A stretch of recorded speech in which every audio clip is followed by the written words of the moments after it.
Recently, German Shepherd Dhruv Rathee has yet again released a propaganda video full of misinformations criticizing PM Modi-led BJP government's foreign policy. देश का foreign policy failure. And he has demanded Jaishankar's resignation. तो एक काम कीजिए, इस्तीफा दे दीजिए. Yes, you heard it right. He is demanding External Affairs Jaishankar to resign.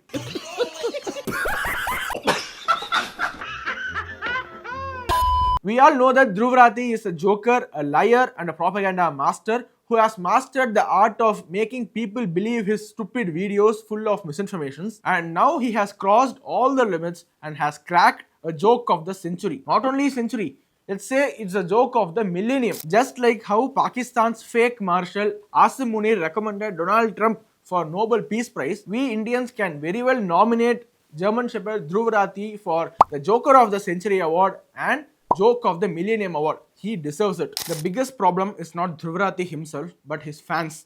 His fans are not only limited to India, but they live all across the world, especially in Pakistan and Bangladesh. Whenever Dhruv Rathee uploads a video, his fans from Pakistan and Bangladesh fill the entire comment section of his YouTube channel and portray him as if he is the biggest threat for India, BJP and Modi. Some random online ID which claims Dhruv Rathee as one-man army, a raw, brave, logical, influential content creator, is from Dhaka, Bangladesh. Another person who wants Rahul Gandhi to be the Prime Minister of India hails from Bangladesh. Similarly, a person who says no vote to BJP, he is from Karachi, Pakistan. Again, another fringe element from Bangladesh praises Dhruv Rathee to expose Kashmir files, and the fight is between BJP and Dhruv Rathee. Bangladeshis and Pakistanis want Dhruv Rathee's video to reach up to 100 crore people. His popularity has grown so much in Pakistan that he is the biggest threat for sitting Prime Minister Shehbaz Sharif for the Prime Ministerial post of Pakistan. And Pakistanis are proudly admitting that Dhruv Rathee's popularity is surging in Pakistan. Whoever praises PM Modi's achievements in foreign policy or any other matter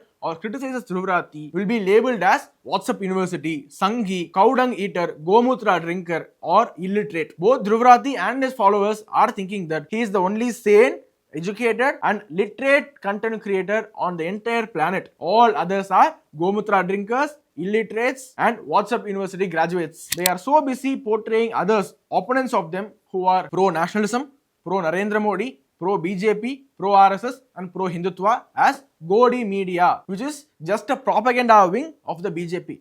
Godi Media anchors, Godi YouTubers. But as a reply, let's see how many Godi Media, especially PM Narendra Modi fans, are there across the world. Prime Minister Modi is the boss. I don't need to tell anyone here. He is the most popular world leader for a reason. I think you are an inspiration for the rest of the world. Which I think is the most loved one of all around the world. Prime Minister Sri Narendra Modi, we owe you a debt of gratitude. I am a fan of Modi, so.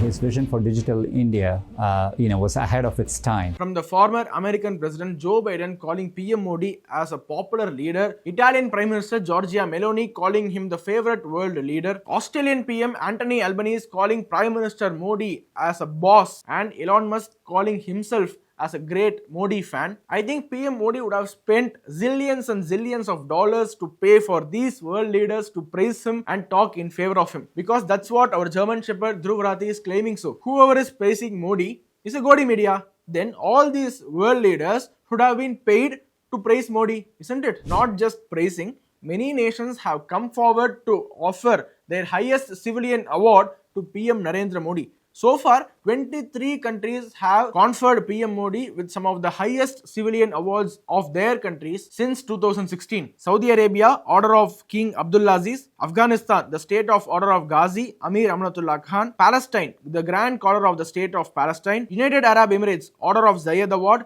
Maldives, the Order of the Distinguished Rule of Nishan Izzuddin; Bahrain, King Hamad Order of Resistance Award; US Government, Legion of Merit; Bhutan, Order of the Druk Gyalpo; Fiji, Companion of the Order of Fiji; Papua New Guinea, the Order of Loguhu; Republic of Palau, Honor Ibaki Award; Egypt, Order of the Nile; France, Grand Cross of the Legion; Greece, Grand Cross of the Order of Honor; Russia, Order of Saint Andrew, Dominica, Award of Honor, Nigeria, Grand Commander of the Order, Barbados, the Order of Freedom, Guyana, the Order of Excellence, Kuwait, the Order of Mubarak al-Kabir, Mauritius, the Grand Commander of the Order of the Star and Key of the Indian Ocean, Sri Lanka, highest civilian award, the Mitra Vibhushana, Cyprus, the highest honor, the Grand Cross of the Order of Macarios. With these 23 international awards, PM Modi is the highest awarded world leader currently. There is not even a single leader who can come close to PM Modi in terms of awards granted for them. But according to Dhruv Rathee, whoever is praising Modi should be Godi media. If PM Modi is hiring such Godi media to project his image or portray himself as a Vishwaguru just by paying a lump sum money, then why should such world leaders, many developed countries, should offer their highest civilian award to an Indian PM? Because they know how PM Modi is so important for India's growth as well as for world peace. They know how PM Modi is important for the entire world's growth. Not only India. Just because some random German Shepherd YouTuber has posted a video on YouTube, that doesn't mean Modi's image will fall even a bit. These guys can't even reach a tiny piece of dirt near PM Modi's feet. Foreign policy failure. Foreign policy का Indian foreign policy. India की foreign policy failure. Foreign policy में foreign policy की foreign policy को foreign policy जैसे foreign policy है. Foreign policy जैसा foreign policy का foreign policy foreign policy foreign policy foreign policy foreign policy foreign policy foreign policy foreign policy foreign policy foreign policy foreign policy. Now let's see Dhruv Rathee's criticisms on India's foreign policy, which are so baseless obviously, but still let's break it down one by one. If India's foreign policy is a failed policy and is collapsing, how would Iran open up its airspace to safely evacuate Indian students from the war-hit Iran zone? Iran, remember viewers, had opened its otherwise closed airspace exclusively for Indian evacuation flights. I am delighted. We were terrified. The situation was very dire in Tehran. I thank the Indian Embassy and Prime Minister Narendra Modi from the bottom of my heart. It is unprecedented and unbelievable that Iran has exclusively allowed Indian planes to evacuate Indian students from the war-hit Iran zone so that no damage is absorbed by Indian students. This is the level of foreign policy which we are maintaining now, that we are so close with Iran and Israel as well. Both the nations, they want us to be their best friends, to their diplomatic and strategic partners. Since PM Modi assumed power in 2014, we have evacuated safely our Indian students from various countries because of local conflicts and wars, be it Iran, Israel, many countries in Africa or even in Russia and Ukraine. At the peak of Russia-Ukraine war, Ukraine and Russia, both the countries, they allowed Indian students to safely evacuate and return back to India. Special instructions were given to the military officials of both the countries of Ukraine and Russia not to disturb any vehicle carrying Indian flag during wartime. Can you just imagine the level of foreign policy and diplomacy we are having? It's because of Prime Minister Narendra Modi's vision and passion for the nation which made it possible for our Indian embassy there and entire system to safely evacuate our students from Russia and Ukraine. Moreover, even many Pakistani nationals and Pakistani students, they started using Indian flags to safely evacuate from Ukraine and Russia. Our foreign policy has gone to such an extent that even our enemy country is using our flag to escape from war-hit zone. Is this not a greatest success of PM Modi's foreign policy? Meanwhile, Pakistani girl Asma Shafiq has thanked India's Prime Minister Narendra Modi and the Indian Embassy in Kiev for her safe evacuation from Ukraine. Bangladesh's Prime Minister has also thanked Prime Minister Modi for rescuing Bangladeshi nationals under India's Operation Ganga. India has also rescued Nepalese and Tunisian students from Ukraine. Listen in. Each and every nation on this planet want a peaceful, a strategic and a diplomatic relation with India and wants India as their friend. Not a single country wants to spoil the relations with India. That's why PM Modi is able to travel to Ukraine, Russia and US at the same time within such a short span of time. Yes, he did it. He traveled to Russia, he went to Ukraine, he went to the US too. That too within such a short span of time and was welcomed by all the three nations warmly and so grandly and treated Modi as some super special guest in their respective nations. You cannot even imagine another world leader apart from Prime Minister Narendra Modi who can do this. Even after then, there were some people, online so-called social media influencers who mocked Modi, calling war रुकवा दिया पापा. मोदी जी ने war रुकवा दी पापा. Mocking PM Modi that he said he will stop the war between Russia and Ukraine, but which actually happened. Actually, I requested PM saying that look, you will have to speak to Putin and to Zelensky, which he was very willing to do, and he actually spoke to both of them. That day for about, I would say almost about half a day till everybody was out. Both sides respected that no firing rule, and that's actually how they came. Let's look at Ukraine's president. Zelensky's own words. Modi is the PM of a really huge country from the perspective of population, economy, influence and impact. Such a country cannot just say we are interested in the end of the war. We are all interested in that. PM Modi can influence the end of the Ukraine war. This is the huge value of him in any conflict. This is the huge value of India. The president also expressed optimism about the possibility of negotiations taking place in India. Undoubtedly, it can be in India and PM Modi can really do that. But I think we need to prepare ourselves, and only according to our format, because of the war is in our land. We have the platform which is the peace summit. The war hit Ukraine's president wanted peace summit to happen in India, and he wanted PM Modi to negotiate between Ukraine and Russia. Isn't this a diplomatic success of India? Isn't this a foreign policy success of India? Maybe German Shepherd Dhruv Rathee and his stupid fans are blind, but we are not blind. We can see what's happening around the world. We can see the importance given to Prime Minister Modi by world leaders, which stand as a testimony to Prime Minister Modi's popularity and his leadership in governance. We all know that Dhruv Rathee's video is itself a joke,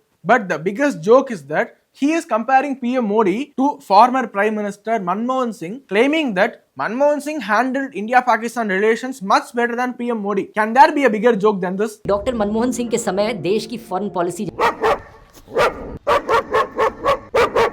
He is just comparing a world leader, a dynamic leader, with a mere puppet, an accidental prime minister, who is just a puppet of an Italian family who tarnished the image of India globally, and the man who destroyed India's foreign policy and diplomatic ties with many nations completely. Moreover, India was at its weakest position from 2004 to 2014 under Manmohan Singh. We were so vulnerable that Pakistan had so much guts to attack India, to create chaos in India, and still have a free run without any response from India. During the same so-called genius Manmohan Singh's era, so many bomb blasts happened across the nation. From Bangalore blast, Mumbai blast, Jaipur blast, Melgaon blast, Ajmer Dargah blast, and the list continues. Thousands and thousands of people died because of Pakistani-sponsored terrorism in India, and the government was just a mere mute spectator. Further, the then Prime Minister was so happy that India did not respond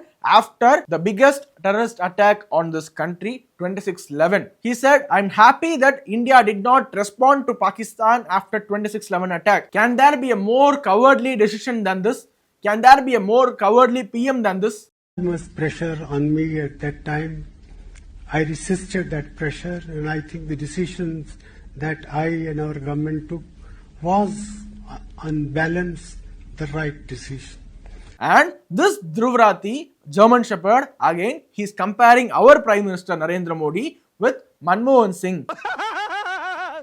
Under PM Modi's regime, whenever India was attacked by Pakistani-sponsored militants or the Pakistani army itself, our response was in such a manner that Pakistan would not even dare again to turn in the direction of India. When the cowardly Uri attack happened, we did a surgical strike in the Pakistani occupied Kashmir area. When Pulwama attack happened, we did Balakot airstrike. And most importantly, when our tourists were massacred in Pahalgam by Pakistani-sponsored terrorists, Operation Sindoor was launched in full-fledged that Pakistanis learned their lessons and would never again try to mess with India. Pakistan begged for ceasefire. Pakistan begged India not to attack Pakistan. But we can't even imagine India attacking Pakistan for its terror activities during the so-called genius economist Manmohan Singh's era. Can you? When our wing commander Abhinandan was captured by Pakistan, PM Modi just gave an ultimatum of 24 hours to return Abhinandan to India, and we know what happened later. Pakistan was again brought to its knees.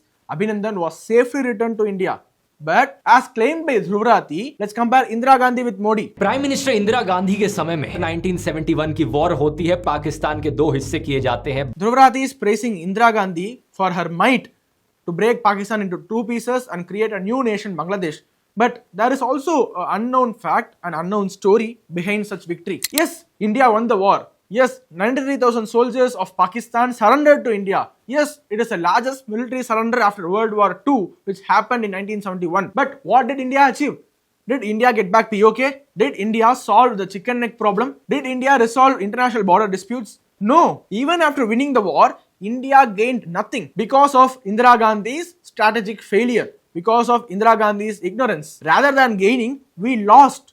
We lost our soldiers. 54 prisoners of war captured by Pakistan never returned to India. Yes, you heard me right. 54 prisoners of war, Indian soldiers captured by Pakistan, never returned to India even after India winning the war. But for the families of 1971 prisoners of war, the wait has been 48 years long and they are still counting days. But now, after Operation Sindoor is over, a single BSF soldier who was captured by Pakistan safely returned to India. Indian Army and Pakistan Rangers had initiated a flag meeting to resolve the matter and secure the Jawan's release. That's the difference between Indira and Modi. Never ever dared to compare our beloved Prime Minister to Indira Gandhi, who compromised India's interests. Be it Abhinandan, be it the BSF soldier who was arrested during Operation Sindoor, or be it Indians captured abroad. Death penalty for 8 Indians in Qatar. The Indian government is going to contest the death penalty, of course, and these are ex-Navy officials who had been charged with spying. 8 Indian former Navy officers were arrested by Qatar for a spying case. We all were afraid that they may get executed by Qatar government. But what happened? Due to PM Modi's strategic and diplomatic success, 8 former Indian Navy soldiers returned safely to India, and all of them praised PM Modi for his foreign policy. Without the intervention of Prime Minister Modi, it wouldn't have been. Honorable Prime Minister Shri Modi ko dhanyawad karna chahenge. Not only in Qatar, let's take Sri Lanka. 5 fishermen from my state, Tamil Nadu, were captured by Sri Lankan army and they got death sentence. They were about to die in Sri Lanka. Anger peaks in Tamil Nadu after 5 Indian fishermen were given capital punishment in Sri Lanka. But PM Modi intervened. He not only made Sri Lanka to cancel their death sentence, he did not reduce it to life imprisonment. He did not reduce it to mere imprisonment for 4 to 5 years. Rather, he ensured each and every fisherman who was arrested safely returned to their home in Tamil Nadu. Isn't this a biggest strategic success on the global arena? The 5 Indian fishermen who were convicted by the Lankan court will return. I think Dhruv Rathee has got some eye problem. He is so blind that he couldn't see all these success story which is happening around us. He's also claiming that Modi single-handedly ruined diplomatic relations with the neighboring countries of India, which is again a lie and a propaganda. The president of Sri Lanka, Anurakumara Dissanayake, has assured Modi that he would not allow any kind of anti-Indian activities to take place on Sri Lankan soil. The Maldivian president, Mohammad Pesu, who once came to power because of India Out and anti-India campaign, has later apologized. He came to India, he came to PM Modi's swearing-in ceremony for the 3rd time. The Maldivian government even dismissed Maldivian authorities and officials who spoke against PM Modi, and now Maldives is begging India to send tourists to Maldives, which is the lifeline of their economy. Tourism is the lifeline of Maldives. So Maldives desperately wants India to send her tourists to Maldives for their economy. Just look at Bhutan's statement about India. Just look Bhutan's statement about Prime Minister Modi. By every measure, yes, this is India's century. But by one measure you stand out, and that is leadership. India's leadership. And trust in that leadership.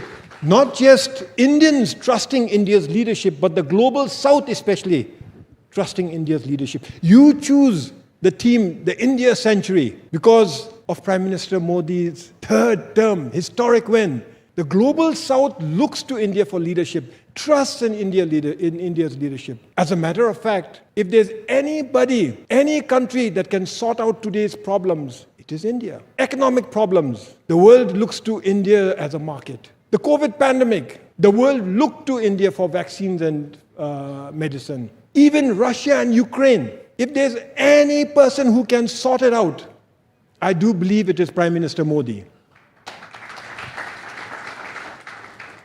Till last year, when Sheikh Hasina's government was in Bangladesh, India had very good relations with Bangladesh. Bangladesh was indeed a friend of India and vice versa. But since when the CIA and the deep state airdropped a puppet in Bangladesh in the name of interim government head, the relationship between India and Bangladesh collapsed.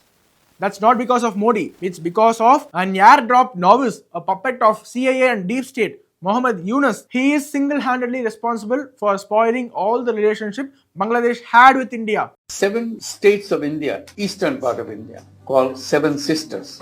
They are landlocked country, landlocked region of India. They have no way to reach out to the ocean. We are the only guardian of the ocean for all this region. So this opens up a huge possibility. So this could be an extension of the Chinese economy. Build things, produce things, market things, bring things to China, bring it out to the whole rest of the world. That's a production house for you. So that's the opportunity we should seize and we should implement, we should get it done. Likewise, many people like Dhruv Rathee criticized PM Modi for ruining relationship with Canada, expelling Canadian diplomats from India, etc. But now, Canadian government has assured and told India that it would not allow Khalistanis to use Canada as their breeding ground for anti-Indian activities. Just see the transformation. Just see how Justin Trudeau governed Canada, was acting against the Indian interests, letting Khalistanis to operate freely on Canadian soil, to the Canadian government assuring India to keep a check for all Khalistanis in Canada. More than anything else, the biggest and historic decision of PM Modi with respect to foreign policy and diplomacy is the vaccine diplomacy during COVID-19.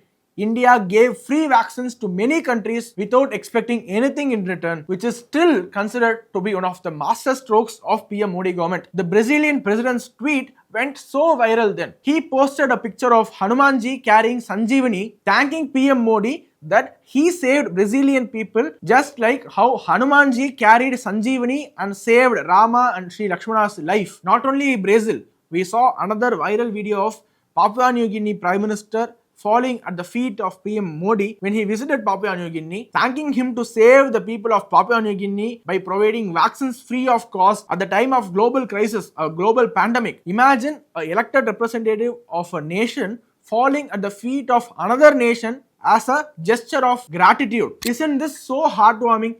Isn't this a success of PM Modi's foreign policy and diplomacy? One of the biggest success of PM Modi's foreign policy is hosting G20 summit in India successfully and in a grand manner. The G20 summit hosted in India received so much of positive feedback from many countries across the world who participated in the summit. Even the former US President Joe Biden called the G20 summit organized in India a beautiful and well-organized summit. During our presidency, due to our efforts, we made the G20 turn into G21. We included the entire African Union into the G20 summit and made it G21. For that, the African Union will be forever indebted to India and PM Modi. As a part of G20, we started a global biofuel alliance in which 19 nations came together to protect biofuels and fossil fuels and also increase the mixing of ethanol in petroleum products, which will be considered as a historic move initiated by India and PM Modi. Before concluding this video, we have to talk about China, isn't it? How can we forget such a friendly neighbor? We remember till now how Nehru responded to the Chinese aggression in 1962. He told that not even a blade of grass grows in Akshay Chin, so no loss for India even if China occupies Indian territory. But under PM Modi's governance, China was not even able to grab an inch of Indian land and got a terrific and a proper rebuttal whenever Chinese soldiers tried to enter India. The incident which happened in Galwan will forever etched in history, which is a testimony for India's bravery and Indian armed forces valor under PM Modi. So from China, G20, America, Israel, Palestine, Russia, Ukraine or entire European Union, Indian foreign policy has not just changed, we have to use the word transformed. PM Modi and External Affairs Minister Jaishankar both have literally transformed India's foreign policy into a giga-chad foreign policy for sure. It is a shame for the entire nation to compare the present BJP government with be it Indira Gandhi or Jawaharlal Nehru for their failed foreign policies and compromising India's interests. Just because some random YouTuber is blabbering something, spewing venom against PM Modi, it doesn't mean Modi's image will fall instantly, but it will definitely have an impact in the long run. That's why it's our duty to counter such misinformations by the anti-national, anti-India forces, anti-Modi forces 24/7 in a war mode. That's why we have responded in detail. We have given a point-to-point rebuttal to Dhruv Rathee's video. So I would request you, audience, to share our video maximum so that the truth reaches to the people and not the lie and the propaganda. To conclude, PM Modi is a once in a lifetime, once in a generation leader, and under his leadership, we are seeing India transforming in each and every sector, including foreign policy. We are so proud of PM Modi's work and will continue to support his good work. So thank you so much for watching. I'll meet you in the next episode. Vanakkam, Vande Mataram.